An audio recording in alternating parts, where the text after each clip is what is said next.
To do is I'm going to be taking you through a little presentation today about how to structure a program for a corporate client, how to structure an offering, an English as a second language training offering for a corporate client.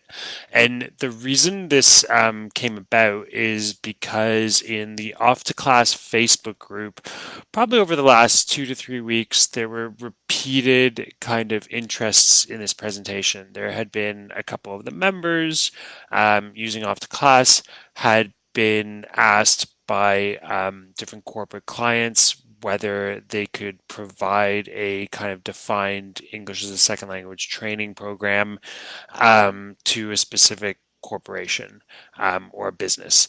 And there were, obviously a lot of questions that were coming from that. I've never done that before. How do I do it? I think for most people that are for many of the members of the Off2Class community, they are classroom teachers, online teachers. They're very used to working in an education space.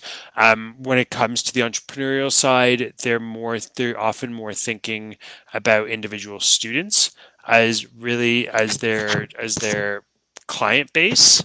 And when it goes from selling this kind of to an individual student versus selling their services to a big corporation, they don't necessarily have experience with speaking corporate, understanding how to kind of get into the mindset of the decision makers in a company and how to present something to them that is something that they're used to seeing, that they're used to saying yes to. So what I'm going to do today is kind of show you some ideas. The idea today is you've been asked by a client by a company to pitch your services. And what you want to do is put your best foot forward so you have the best chance of them saying yes, of them hiring you. I'm not going to go over like all the things about like how to get leads and how to like go out to companies. At this point, we're really discussing the use case that's been coming up in the Facebook group. So basically, that you've been asked, you've been requested for a presentation, a quotation, and you just want to make sure that you're going to do your best at making that happen. So first, a little bit about me. I am Kris Jagasia. I am one of the three co-founders of Off2Class. And prior to that, I worked in corporate finance. I also worked for a sovereign wealth fund. And so I've been on both sides. I've been selling stuff to companies, like as a consultant, like basically going into companies, and I've been in a company and gone to other companies to sell the services of that company. So I've been in boardrooms where you have like a purchasing committee or something like that, and we would go and present, and then they would compare us to other kind of companies, other providers for kind of corporate finance or consulting services, and then they would make a decision. So I've sold to companies.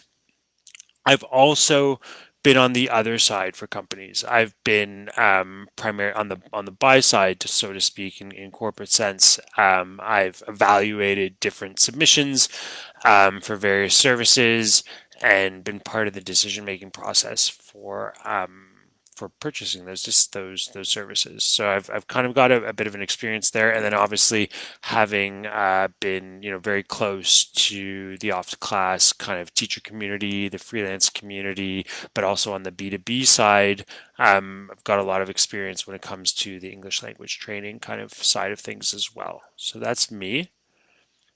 And first thing I want to do is go over the kind of some of the differences between working with what we're going to call on the left side of the screen B2C and what we're going to call on the right side of the screen B2B. And some things to keep in mind before you even engage in the proposal process, or before you even engage in going out and trying to sell your services to these various companies. the thing you want to think about is, do you even want to go to companies? And hopefully this will help you kind of decide that. Do you even want to sell your teaching services to companies? Um, so on the B2C side, that's what most of us are currently doing, where we teach individual students, and B2C just means business, you're the business, to consumer. The consumer is the individual student who's purchasing a single lesson or a package of lessons off you. That's really on the individual side. That's what we're all doing. When you go and tutor one student, that is B2C. B2B, business, you're the business, and now to business. That means you're not selling this directly to the consumer, to the student, you're selling it to a business. So for example, like if Siemens or Walmart or any number of companies hired you to train their staff to teach them English, that's B2B, because you're the business and you're selling to another business. You're not actually selling directly to the individual consumers. The person who's making the decision about buying your services is not the one who's consuming your services.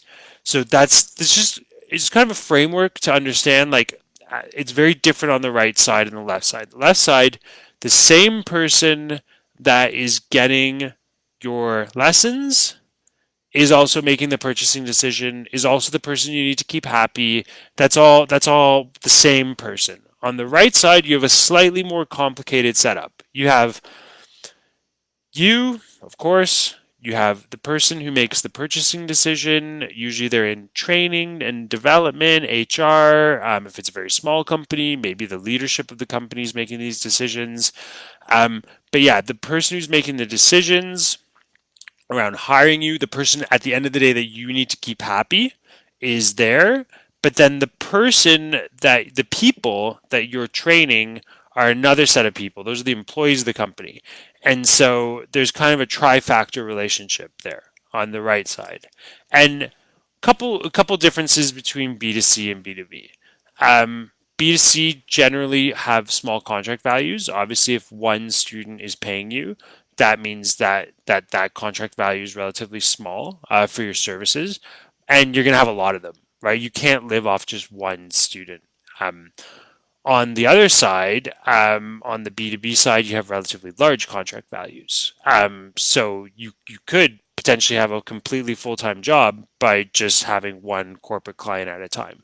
Um, we can talk about that later, but you're gonna, even if that is the case, like if you landed a contract with Siemens and it was enough to sustain you, teaching like 500 of their employees or something crazy like that, you would still want another client, just because if Siemens decides not to renew with you, you don't want all your income disappearing. But generally on the B2B side, very large contract values. But on the flip side, the small contract values of the B2C side is met with a very quick and simple payment process. Basically, like, use PayPal or bank transfer or whatever, and your student just pays you. And if your student doesn't pay you, you don't provide the lessons. So it's that simple, right? On the right side, on the B2B side, it's a lot more complicated. So large companies, you need to issue invoices. Sometimes you need to issue quotations, then they issue a purchase order, then you issue an invoice, then they mail a check. Um, it's different with every company, but the commonality on the right side is it's a more complicated payment process. Most likely, even if you're a solopreneur, you're going to have to set up a corporate structure, because you're going to also need to charge VAT, or whatever VAT is called in your country. So, if I'm in Canada right now, if I'm providing a service to a Canadian company, we call VAT here GST. They're going to find it really weird if I issue an invoice and don't have HST on it. It's possible that they might be like, okay, that's okay, but generally speaking, you're gonna need a company, a basic corporate structure, and you're gonna need to charge VAT. And generally, it's going to take longer for you to get paid, right? you're not going to get paid. Like on the B2C side, you can just get upfront payment, and if you don't get upfront payment, you don't do the lesson. So you're getting paid almost in advance for the services you're providing. Whereas on the B2B side, you might not get paid for several months before a contract starts, and that might be completely normal. And there might not I don't think there would necessarily be anything like there's nothing wrong, right? Like that's not they're not taking you for granted or anything like that. That is just simply the way the payments might run through certain companies. So it's just something to keep in mind. Um, Other important point, and we're gonna get into this. On the B2C side, yes, of course, individual students want to know how they're progressing. Sure. Important to keep students motivated. For example, Off2Class released the progress test. So, having a good measure, on a once a month, twice a month basis to show the student how they're progressing, always a good idea. But that could be almost like an informal reporting process, an anecdotal reporting process. Um, it might be baked into your typical workflows with individual students. It might not even be needed, right? At the end of the day, a lot of our students renew their lessons with us on the B2C side because they love us and because we're great teachers, and that's fine, right? On the individual side, that might be enough for a student to just keep renewing with you. Might not be, but on the B2B side, KPIs, that's corporate speak for key performance indicators. Basically, it just means when they first talk to you and when they first say, "Hey, we want you to pitch a proposal," it's really important to understand why they're hiring you. What are the key performance indicators that they're going to be measuring to kind of gauge the effectiveness of your services? Do do the students, do the employees of the company need to be better at working with English speaking colleagues? Do they need to pass a certain test? Do they need a certification? There's so many different things, and they are not just hiring you for fun. They're hiring you for very specific reasons. And on it's not to say that on the B2C side you only get hired for fun. Of course, on the B2C side, your students have specific objectives, and it's very important to identify those and tailor your approach to them. But on the B2B side, it's infinitely more important because it's your ability to address those key performance indicators that at the end of the day are going to be something you're going to want to work into your proposal and something you're going to want to work into your reporting. So the reason I kind of underlined and bolded mandatory here is you are going to want to spend a significant amount of time, depending on the client, reporting back to the client on how you're meeting the KPIs that they developed to justify hiring you. So that's a really important one. If you don't have your head around reporting and keeping, again, the decision makers, usually training development, HR, keeping them happy, if you don't have something or some idea of how you're going to do that to kind of keep them happy and keep them up to date once a month, every 2 weeks, sending reports to them, and you don't need to know that now. Like for your proposal, you can just say you're going to do that. There's just going to be reporting once a month, once every 2 weeks. But you're going to want to do that, and you're going to want to talk about it in your proposal, how you're going to report to them, and then you're going to want to do it when you get the contract, because that's what they're going to expect. You want to think about it this way: the person who hired you, again, usually someone in training and development, and the person who gets to decide whether your contract renews, make their jobs easy, right? If you make their jobs easy, that you give them the KPI reporting on a silver platter, and all they have to do is forward your report to their bosses, and that checks their check mark. It is a relatively easy thing to do. If you can do that, they'll keep you on forever. Because why would they switch? It's perfect. Like you're just doing their job for them. So and it's not their money, it's the company's money. So they get to spend the company's money on you, and in turn for just deciding to spend the company's money on you, they get their job done for them. That's a no-brainer if you put yourself in the shoes of that person sitting in training and development. So that's why I'm kind of dwelling on this part quite a bit. Um, Now a little bit about how to structure your proposal. Um, you definitely want to go over your methodology. And the beauty about Off2Class is you can just kind of leverage Off2Class, right? You can say like, oh, like I've got like a fully robust, methodology. I placement test every student that comes in. I then use like a defined scope and sequence, lessons, progress tests. So like you can use Off2Class to show how robust of a platform you have. KPIs and reporting talk about the key performance indicators that you're going to track and how often you're going to report to them and what that's going to look like. I would highlight personalization.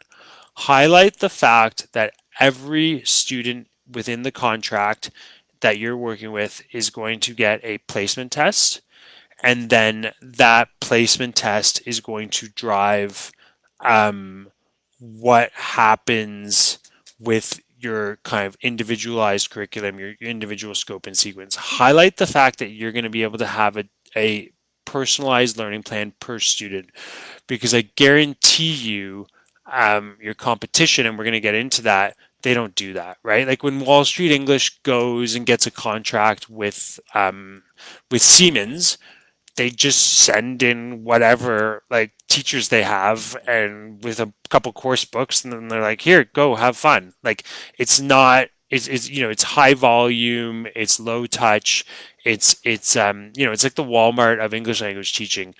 They certainly do not develop personalized learning plans for students and all that stuff.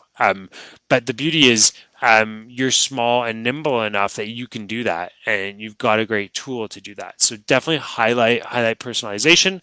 Um, always a good idea to include testimonials and references, and they don't have to be other companies. If this is your first corporation, it doesn't matter. You can highlight individual students and get them to state testimonials that drive what's important to on the B2B side. So get them to talk about outcomes, what they achieved with you, reporting, how you kept them kind of abreast of their progress, personalization, how you personalize the lessons. If you can get even individual students to put testimonials like that, put the name down, put the next to the name, like let's say Kris Jagasia gave you a testimonial. You taught me English. Say like Kris Jagasia, Deloitte Corporate Finance. It's not disingenuous. They work at Deloitte Corporate Finance, and you provided them a lesson and they're giving you a testimonial. So put the company that they work at. If you've got students that are at name brand companies, that's an easy way of getting that B2B kind of credibility. It's like, no, I was not hired by Deloitte Corporate Finance, but my students work at all these big companies and I'm helping them meet their personal KPIs within those companies. So I know I can easily do it when it comes to working directly for Deloitte Corporate Finance. So that's a good one. If you don't have any current B2B kind of references for that. And then, okay, so this is a very consulting slide. I actually stole it from an old Deloitte presentation, but that's why it's blue. I didn't have enough time before today's presentation to give it like the Off2Class colors. I don't even know in management consulting if people make these anymore, but they should, because it's a very effective slide. And you should use something like this in your proposal to just make it easy for the HR team or the training team, whoever's in charge of hiring you, to understand how you compare to the other choices, right? So here, I made this really quickly, but basically all I'm doing is I'm saying, okay, You've got brand name bricks and mortar institutes, Wall Street English. You've got online ESL schools. So like Verbling, Preply, LearnLight, they all like Verbling, they all have like an enterprise solution. My understanding from an enterprise solution is it's just a sales tool. They go to Siemens and they're like, oh, Preply Enterprise, and then Enterprise buys like 2,000 credits. And I think the Preply teachers here and the Verbling teachers here would know better. But my understanding is just like it's nothing, right? Like all it is a bunch of credits, and then HR gives out those credits to their employees, and then the employees just have credits for Verbling. So yeah, and then LearnLight, I think there are more structured kind of online ESL corporate schools that take like a bit more of like a defined scope and sequence, methodology, that type of thing. Um, but yeah, so I would include them as a category, and then you're the local independent trainer, um, and have this side, um, kind of rank and compare the different offerings and how you compare to them, and be honest, right? So I put high quality teachers here. You're 100% obviously because you're great. And then you can be fair, but you can also be a bit friendly to yourself. And I put Wall Street English as having like a very low quality of teacher. I don't know if that's fair. You can take your own personal view on how to do these. This is more for illustrative purposes. And then brand name recognition. Wall Street English, obviously, huge brand name. Yeah, LearnLight, Verbling, Preply, maybe to like more established companies, they would there would be less brand name there. So I put them as half, and you're the lowest. You have no brand, even though you think you do. You don't. You have no brand, zero brand. And then digital does the provider have a digital ESL platform that works both online and in company? Like if you're doing bricks and mortar, obviously post COVID, like do you have something that works seamlessly between a video conference classroom and up on a projector inside a corporate boardroom? You do because you have Off2Class, and these guys they sort of do. And Preply, you may even put zero for the online ESL schools because they don't like their whole thing is not in person, right? And then, are you hyper personalized? Is the offering hyper personalized? Yours is. You give a placement test. You have a gap analysis for every employee that's going to be having your services, and then they do not. The other providers do not do that. So this I think could be a good slide when you're presenting at the probably at the end after methodology and stuff, just to help like make the decision obvious, like compartmentalizing it for the decision makers.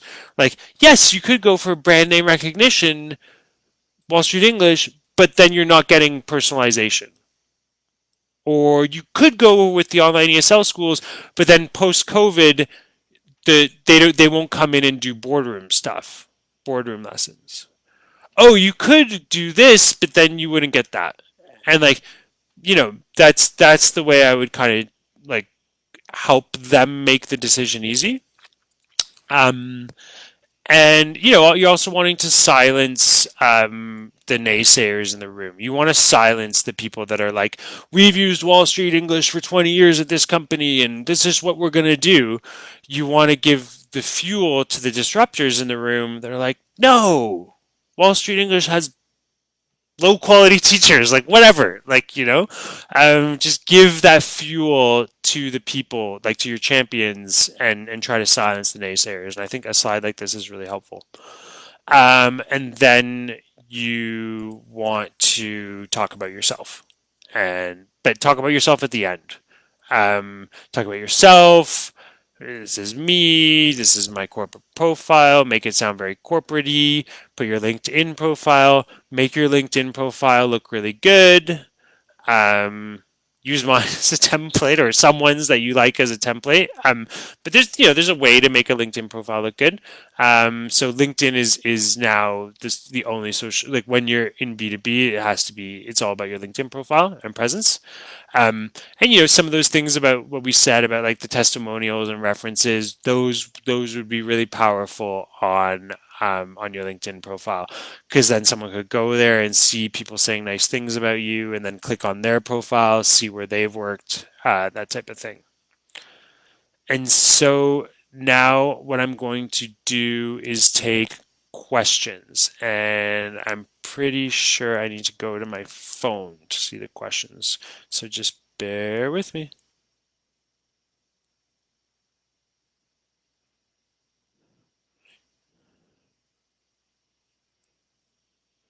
Oh, Sarah says she's going to direct message me questions so I can see them. I know that some people had posted some questions prior to today. So I'm going to go look at those. So Amy's asked how to challenge advanced speakers without spending a lot of time on preparation.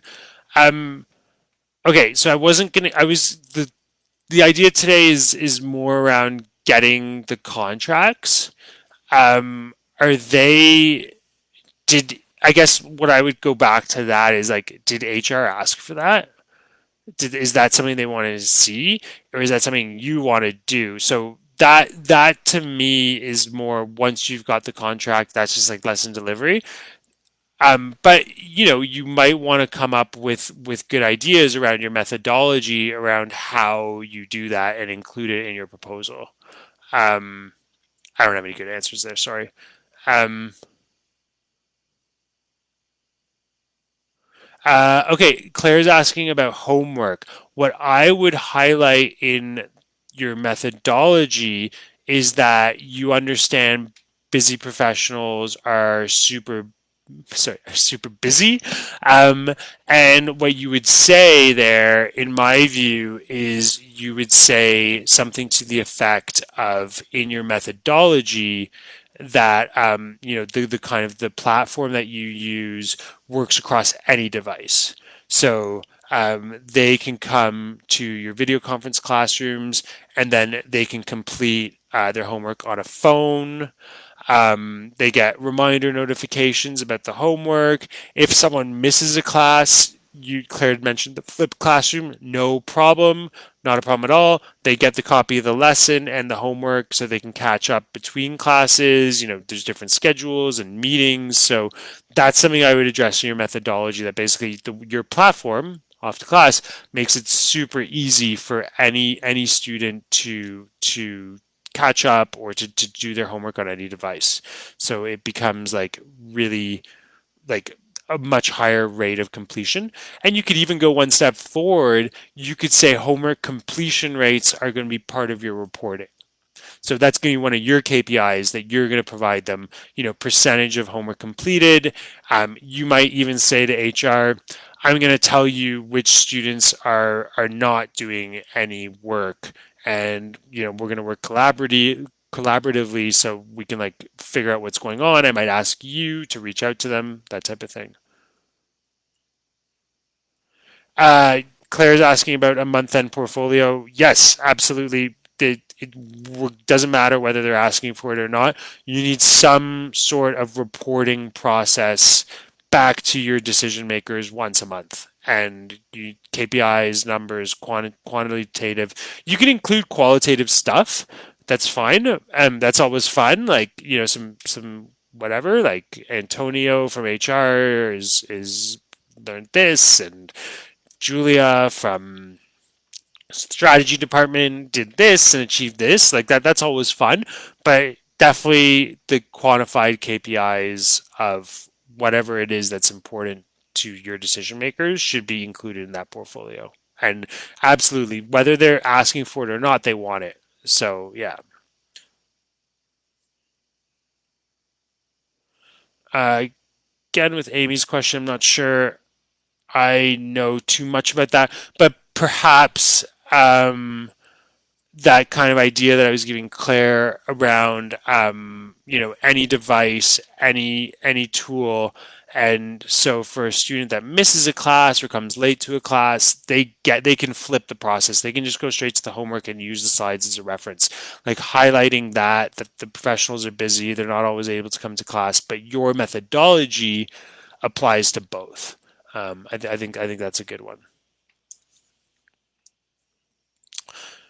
Um, how to pretend to track progress. No, don't. So Claire's asking how to pretend to track progress. Don't pretend to track progress. Track progress. The way you can track progress is by sending the off-to-class progress tests.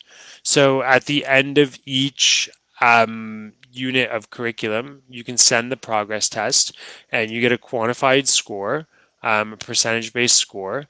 And what you can absolutely do is use those percentages to track progress, to track overall progress. So like if a student on, unit one, A1 got 50% on the progress test, and then on unit A1, unit two got 75%, that would show quantifiable progress. So yeah, no, you should absolutely track those and include that in your monthly reporting, your monthly portfolio. Absolutely. The progress tests are absolutely critical to that kind of quantifiable progress testing. That is extremely important to your decision makers at the end of the day. So I think that's it. I'm gonna double check. Um, so I think that's it. Um, oh, Sarah's saying someone asked about structuring a program. This all comes down to what your client is asking for.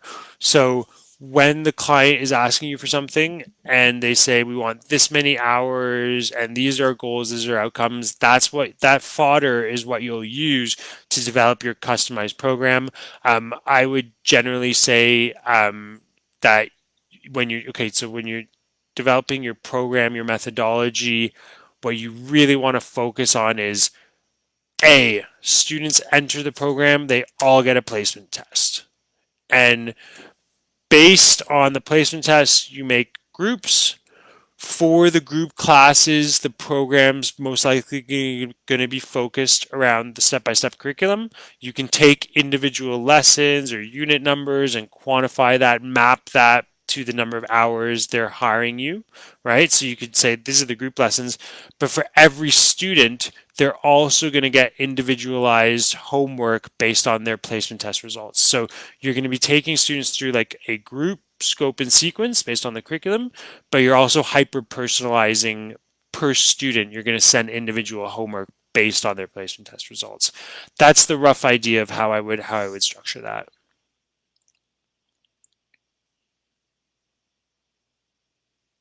Yeah, how can you track progress if you're not using the step-by-step curriculum?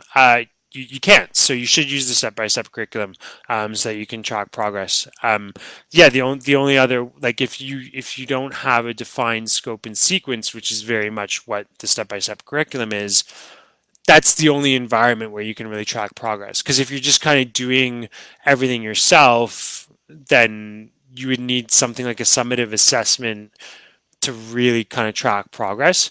It wouldn't be as linked to like it wouldn't be a true assessment in the sense of it wouldn't be linked to what you've been teaching. So the nice thing about the progress test and the step-by-step curriculum is you're tracking progress on exactly what you've taught. Whereas if you're kind of freewheeling doing something kind of a little bit less defined, it's going to be harder to justifiably track progress. So my recommendation would be use step-by-step curriculum for that very important reason. Um, because it's really that progress tracking and that reporting that is going to get you the next contract. So it's something to keep in mind. All right. So I hope I gave you guys a lot of good ideas here. I will continue to answer questions in the kind of thread that evolves from this. And yeah, I hope I gave you guys a lot of good ideas. And again, mostly today, what I wanted to give you guys ideas is like how to structure your proposals so that you get hired. There was obviously a little bit less of a focus on like delivery of that, but you guys are already able to deliver that, right? Like you're all amazing teachers, you've got Off2Class, you've got this amazing community. Like don't worry so much on the delivery. What you guys need to be focused on is getting the sale, getting the yes. And that's where I come in with my background. And that's kind of really what I wanted to focus on today. Hope that was helpful.